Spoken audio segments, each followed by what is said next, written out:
Did you know that here in Canada in 1981, we had Operation Soap?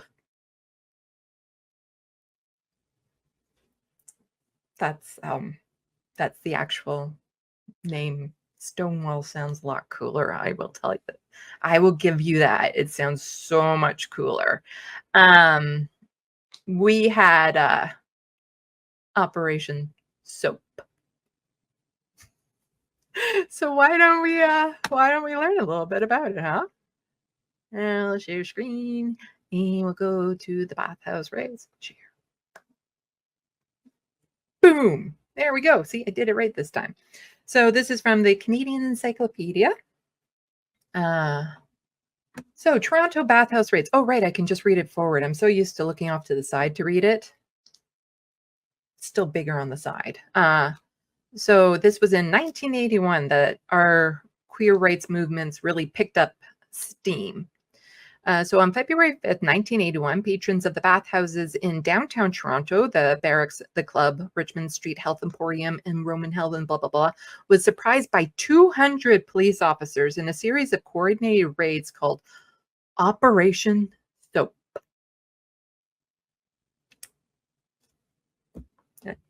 I suppose soap in bathhouses is a good thing. I don't know. Law enforcement officials. Where's my mouse? Oh, yeah. Okay, good. Oh, no, I don't want to suggest an edit. Go away. Law enforcement officials claim the raids resulted from 6 months of undercover work into alleged sex work, and other indecent acts at the establishment.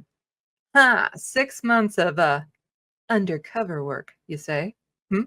Hmm? Anything to blend in? Bathhouse patrons were subjected to excessive behavior by police, including verbal taunts about their sexuality. When the night was over, 286 men were charged for being found in a common body house, a brothel, while 20 were charged for operating a body house. It was, up to that time, the largest single arrest in Toronto's history. Most of those arrested were found innocent of the charges. The raids marked a turning point for Toronto's gay community, as the protests that followed indicated they would no longer endure derogatory treatment from the police, media, and the public. So, what was I about to say with this? Oh, right. Toronto, largest city in Canada, for those who don't know, and it's the American capital of Canada. The Canadian capital of Canada is Ottawa, though. Background: years leading up to the raids were tense for Toronto gays community.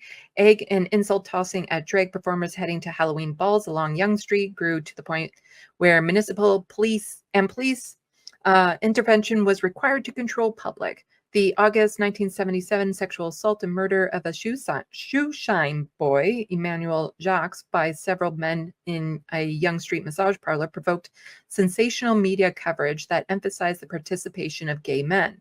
Shortly after Jacques was murdered, an article by Gerald Hannon in the gay liberation journal Body Politic, Men Loving Boys Loving Men, added to public intolerance of gay men and resulted in a police raid of the publication's office.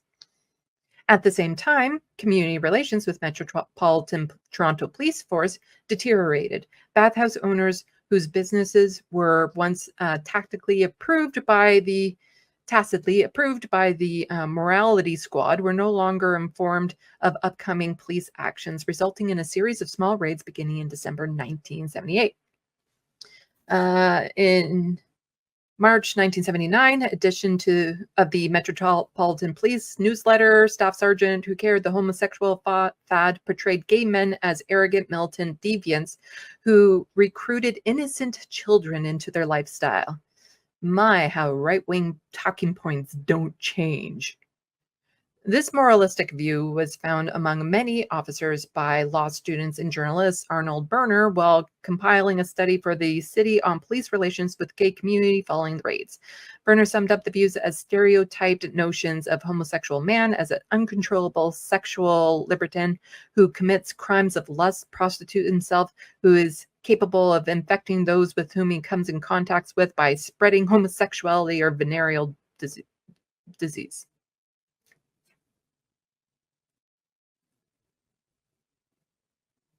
Okay. Police also target public washrooms known for clandestine encounters, sometimes hiding in the vents to catch sexual acts. So they're worried. These people are worried about trans women in women bathrooms. And meanwhile, you had the fucking police lying in the vents of the washrooms watching people. Just chilling out in the vents there, watching people as they come. Wow.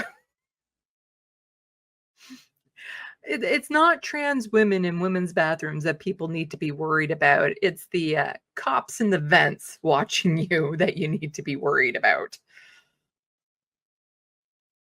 Operation Soap. Soap.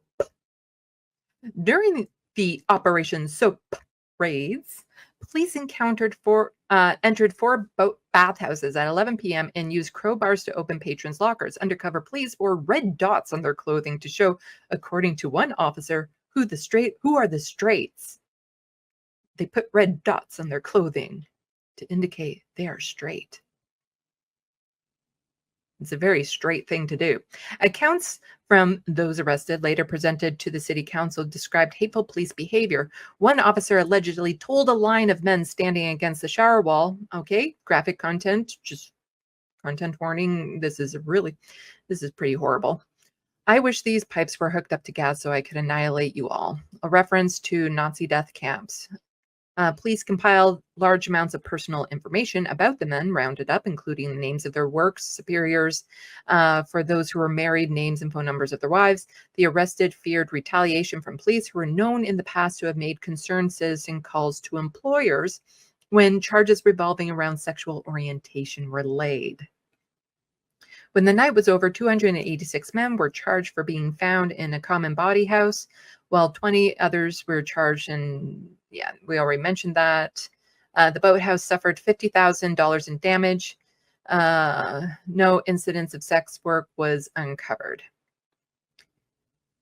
So this led, let's see, what time are we at? I still have a bunch of tabs to get to. So people can go check out this link. Oh, I can do this. I can do this because you're not seeing this part of the screen if I do this. I will toss this into subspace. Let's see if this works.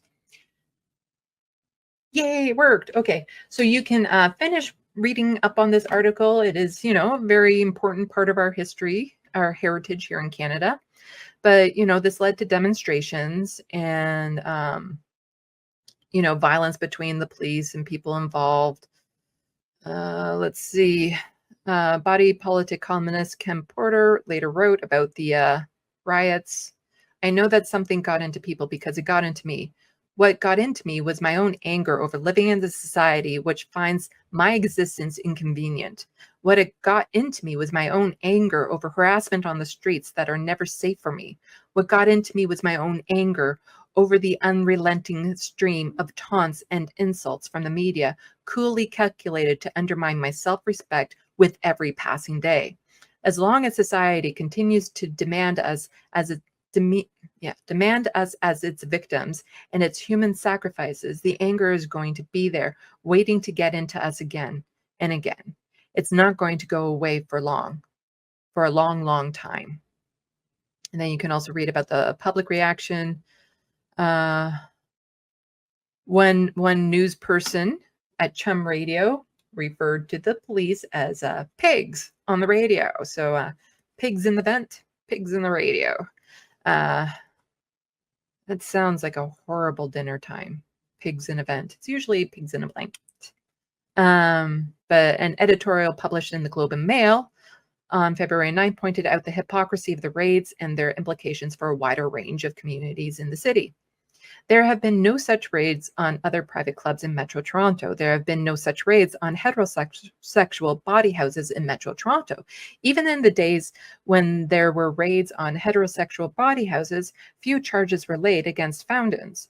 The impression upon the public cannot fail to be that the police are discriminating against homosexuals, knowing that relatively minor charges which have been laid against so many people may give them major problems in their private lives, hurting them in their jobs and families, exposing them to abuse of those who would deny homosexuals any rights. Then the Toronto Sun attacked them. Toronto Sun is a right-wing rag. Turns out it has always been a right-wing rag and is just horrible. And yeah, if anyone's quoting the Toronto Sun to you, just kindly tell them to F off. Like, the Toronto Sun is just so perverse because I heard recently, I don't read the paper, so I don't know, but they still have their Sunshine Girl, which is basically a photo of a woman in a bikini with every release. Yeah, it's that type of newspaper.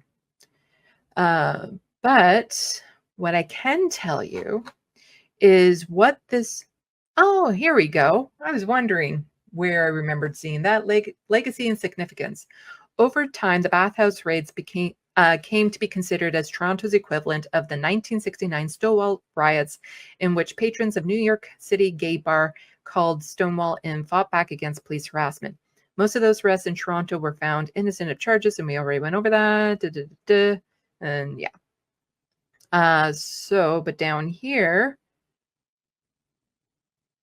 through a full inquiry into the raids never materialized, municipal studies prepared in the aftermath helps to slowly improve relationships between police and gay community. Those strains continued into